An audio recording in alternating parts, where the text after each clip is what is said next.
Siapa yang pertama kali bilang kalau Saltnik itu nggak bisa dipakai di RDA dengan style DTL? Hmm, ini tuh statement yang menurut gua jadi kayak bodoh ya.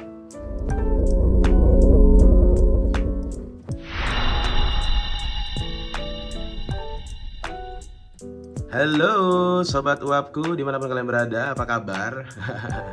Udah bisa bikin apa hari ini? Udah dapat ilmu apa hari ini ya?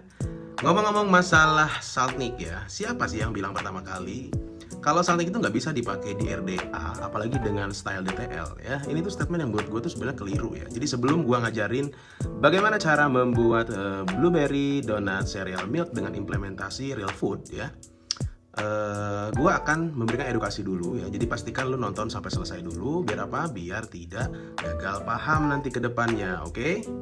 Jadi, yang bener tuh gini sebenarnya. Saltnik memang nggak disarankan ya, bahasanya bukan nggak boleh, tapi nggak disarankan dipakai di RDA dengan style DTL kalau kadarnya itu tinggi. Contoh 15 mg, 20 mg, terus 30, 40, 50 mg. Kenapa? Karena sifat Saltnik yang cepat diserap sama tubuh itu bisa bikin kalian jadi ceper, bos, gitu ya. Alias jadi overnick ya. Gejala overnick itu apa sih, bro? Itu tuh mulai kayak dari pusing, terus mual, sendawa yang berlebihan, terus mata jadi panas, mau muntah, perasaan tuh kayak mau muntah gitu. Bahkan sampai bisa muntah beneran. Kadang juga tangan lu bisa jadi tremor dan jantung tuh jadi kayak berdebar lebih kencang gitu. Pernah nggak lu ngerasain kayak gitu? Nah, itu tanda bahwa lu kena over nikotin. Yang perlu kalian ingat ya, hal ini juga nggak berlaku cuman ada di Saltnik aja, di freebase sama hybrid nikotin juga sama aja sebenarnya. Kalau pemakaiannya itu berlebihan ya, gini. Ketika lu pakai yang berlebihan, misalkan memang badan lu tuh butuhnya 3 mg, 6 mg, terus lu pakai freebase 24 mg ya pasti overnick, Cuk. Gitu ya. Jadi intinya apapun yang berlebihan itu tidak baik gitu ya. Jadi nggak bisa lu pukul rata bahwa Saltnik nggak boleh dipakai di RDA dengan style DTL gitu ya. Itu tuh jadinya udah jadi salah gitu. Jadi apakah Saltnik bisa dipakai di RDA dengan DTL style? Jawabannya bisa ya. Dengan catatan gunakan kadar nikotin yang rendah. Misal 3 mg, 6 mg gitu ya. Dan jangan dipaksa berlebihan. Berhenti nih, gue kasih tahu nih, berhenti ketika tubuh udah kasih sinyal kenyang gitu. Lu kalau udah ngerasa kenyang udah ya. Sama aja kayak freebase, intinya lo harus tahu kapan ngerem ya. Analoginya gini deh, gampangnya ya, kayak alkohol ya, penikmat minuman tahu kan kapan berhenti. Beda sama kayak pemabuk yang maksa badan lo itu sampai muntah dan hangover gitu ya. Pagi-pagi hangover anjir habis ngamer. Wah, itu pemabuk, bro ya. Alkoholik sejati itu tidak sampai hangover, sampai mabuk keras, kecuali lagi banyak masalah sih. Ini gini, kalau lu pakai nikotin ya, freebase maupun salt, cuma buat gaya-gayaan biar kelihatan jago di tongkrongan, itu justru nggak penting dan berbahaya, bro. Berhenti jadi orang pick me kayak gitu ya. Kenapa Saltnik bisa masuk ke DTL style? Nah, gini. Ada beberapa alasan logis dan teknis yang bakal gue bahas sebenarnya.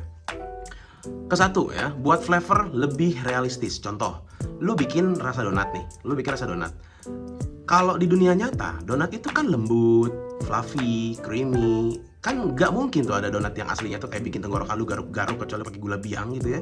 Nah, dengan Saltnik, karakter donat itu bisa tetap real food jatuhnya tanpa ngerusak sama harsh atau TH yang berlebihan. Jadi solusi buat yang gak suka TH juga ya, ada orang yang ngerasa throat hit itu jadi ganggu. Dengan Saltnik itu lu bener-bener bisa tetap nikmatin flavor lembut tapi efek nikotinnya tetap dapet. Jadi lu makan cheesecake, makan apapun di dunia nyata yang gak ada garuk-garuknya kan jatuhnya akan lebih enak ketika lu menikmati satu hal itu dengan seperti makanan aslinya tanpa kalori. Itu kan tujuan utama sebenarnya gitu. Kenapa gue bilang tanpa kalori? Ya jelas, karena sucralose atau sweetener dalam liquid itu memang tidak diserap sama tubuh ya. Kalau lu belum paham ini, lu masuk lagi ke tutorial basic, semua tonton, ada 5 video di sana, lu tonton sampai selesai kalau lu mau ngerti ke depannya omongan-omongan gue ya. Oke, sekarang gue akan bahas sedikit tentang throat hit ya. Mungkin sebelumnya ada teman-teman di sini yang baru nonton ini dan belum dengerin atau belum nonton video gue tentang Saltnik dan freebase ya, perbedaan dan versusnya. Ya jadi gue jelasin dikit, TH itu sebenarnya bentuk iritasi ringan, bro ya. Nikmatin boleh, tapi jangan berlebihan. Pertanyaan yang harus lu jawab sama diri lu sendiri tuh gini, lu ngejar nikotinnya, delivery nikotinnya, atau ngejar sensasi garuknya, bro, gitu ya. Banyak orang mulai nge-vape dengan nik 3, ngerasa garuk, lalu naik ke nik 6, 9, 12, bahkan 15 hanya demi ngejar harsh ya. Itu udah salah jalur, bro, beneran udah salah jalur. Vape itu awalnya diciptain buat ngebantu orang berhenti dari rokok konvensional. Harusnya makin lama tuh makin turun, bukan makin naik. Bahkan bisa yang bagus itu ya lu pakainya 0 nik, bukan makin naik gitu ya. Bahkan di luar negeri ini kan ini jadi solusi sebenarnya, di negara-negara ini jadi solusi ya. Jadi kalau misalkan gue maunya 36 ya udah, berarti lu jangan ngomongin ini sebagai solusi. Ini adalah lifestyle masuknya. Jadi stop lu ngomongin solusi, lu stop ngomongin ini produk solusi. Kalau vapersnya semua berpikir bahwa lu bermain ini lifestyle. Solusi itu harus ada yang diciptakan dan harus ada hasil yang diciptakan. Contoh, lu perokok, lu nge-vape, ujungnya berhenti, itu solusi. Tapi kalau misalkan lu bukan perokok, lu bukan lu nggak pernah ngerokok sebelumnya, lu sekarang nge-vape, terus kemudian jadi 3, 6, 9, itu jadinya lifestyle. Sorry, gue harus bilang ini, siapapun akan marah. Industri ini mungkin akan marah juga dengan omongan gue, ya. Tapi lagi-lagi gue akan bilang bahwa gue itu adalah tipe orang yang subjektif dan objektif, ya. Gue akan ngomong apa adanya. Jadi jangan terlalu dipelintir-pelintir ke sana ke sini. Ya kalau salah-salah, bener ya bener, keliru-keliru. Udah gitu ya. Jadi intinya gini, nikotin terbaik adalah yang pas untuk tubuh lu dan gak berlebihan pemakaiannya. Oke? Sekarang kita balik lagi ke Saltnik. Jadi apakah Saltnik ini bisa buat TTL? Jawabannya bisa. Sekali lagi gue bisa. Tapi dosisnya jangan disamain sama yang biasa dipakai di port system ya. Bahkan di beberapa negara, contohnya di Korea, liquid udah nggak pakai freebase. Ya. Secara profesional udah nggak pakai freebase. Mereka itu semua udah pakai Saltnik dengan kadar maksimal 1% atau 10 mg untuk penggunaan MTL style, ya, mau tulang seperti port system gitu ya, dan 0,2% untuk penggunaan DTL style gitu, seperti di RDA, RDTA gitu ya. Tujuannya jelas bro, supaya vapers tetap dapat manfaat nikotin tapi dengan batas aman dan wajar. Ya, paham ya. Contoh implementasinya nih, blueberry donut cereal milk yang bakal bikin ya, dari yang sesuai yang gue omongin di awal. Nah sekarang gue kasih contoh resep liquid dengan style real food. Konsepnya tuh gue bakal bikin kayak gini: blueberry plus donat plus susu sereal dengan lengkap sensasi creamy-nya, tepungnya, dan milky yang benar-benar kerasa. Oke? Dengan Saltnik rendah, lu bisa nikmatin flavor tanpa gangguan garuk dan tetap akan sesuai dengan konteks makanan aslinya gitu. Kalau buat tobacco baru sensasinya garuk cocok bro. Jadi intinya gini, Saltnik di RDA dengan style DTL itu bisa, asal kadarnya rendah dan pemakaiannya wajar ya. Jangan terjebak terus sama asumsi publik. Kalau ikut-ikutan tren ya yang salah gitu loh. Tujuan utama vaping adalah transisi dari rokok, bukan sekedar gaya-gayaan. Kecuali memang ini sudah menjadi lifestyle, kita harus akui itu. Kalau misalkan itu memang harus seperti itu, dan berhenti ngomongin solusi. Oke, note ya, ini note kata-kata terakhir gue untuk video ini sebelum masuk ke teknis ya. Tugas gue adalah cuma edukasi, tapi pada akhirnya kebenaran tetap ada di tangan pasar. Oke, mau gue ajarin gimana bikin liquid real food dengan teori ini?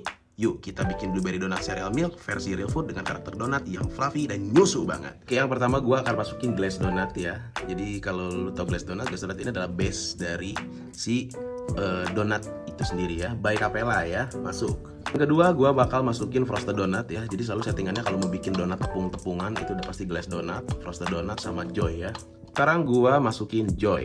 Oke, fungsinya buat apa? Ya buat ngelembutin, buat keluarin lembut si donatnya. Kemudian kita masukin sweet cream ya untuk ngeluarin aroma sweetness ya, biar lebih fluffy lagi gitu rasanya. Kemudian kita masukin vanilla custard ya, vanilla custard V1 by Capella. Ini biar keluarin sensasi gurih-gurihnya ya. Kemudian kita akan masukin Dairy Milk Booster by Elvora ya. Ini 5% dan ini bakal jadi wangi, enak, gurih. Pokoknya mah udahlah, cobain sendiri ya.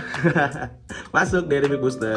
Oke, karena gue pingin karakter blueberry-nya ini blueberry yang sudah diolah ya, bukan blueberry dan sudah ada serealnya ya. Ini tuh termasuk blueberry atau berry yang enak banget dari TFA, itu berry sereal atau berry crunch ya.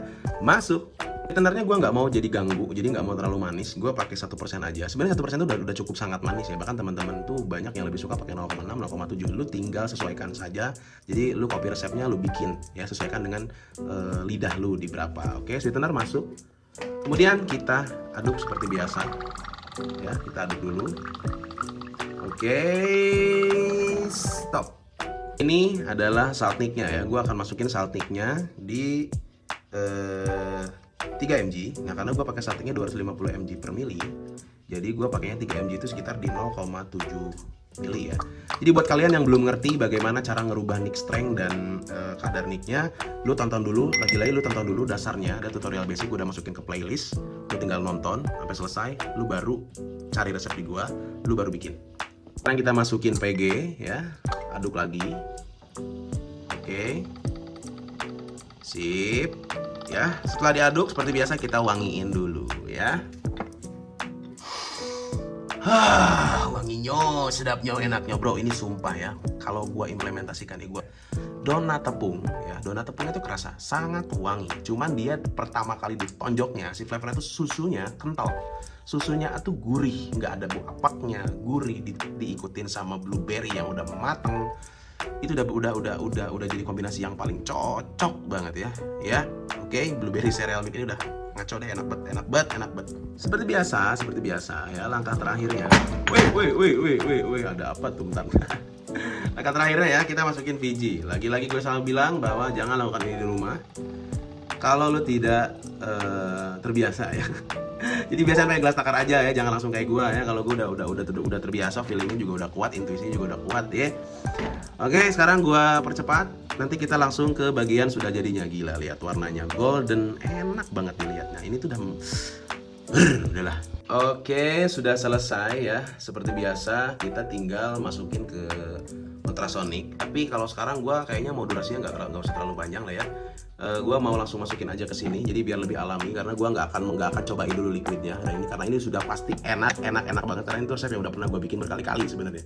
Jadi gue tinggal langsung masukin aja ke sini, ke dalam botol kaca ya. Kemudian gue tutup dan akan gue simpan 7 sampai ya seingatnya gue lah, pokoknya gue bakal aging ini sampai bener-bener matang, sampai warnanya udah bagus banget ya. Oke, blueberry donut cereal milk DTL salt style by Mas Ram Liquid sudah jadi, dan ini udah pasti enak, mantap, gurih-gurih, nyoy ya. Lu bisa tinggal cobain aja sendiri di rumah. Jangan lupa like, comment, dan subscribe. Jangan lupa kalau lu ngerasa video gue bermanfaat juga dibagiin, bunyiin juga bunyi loncengnya ya, loncengnya biar bunyi ya. Sampai ketemu lagi di next video. Semoga kalian tetap sehat selalu, murah rezekinya. Bye bye. Ada yang kelupaan, screenshot bro, screenshot, cekrek 1 2 3, cekrek 1 2 3, cekrek, bye.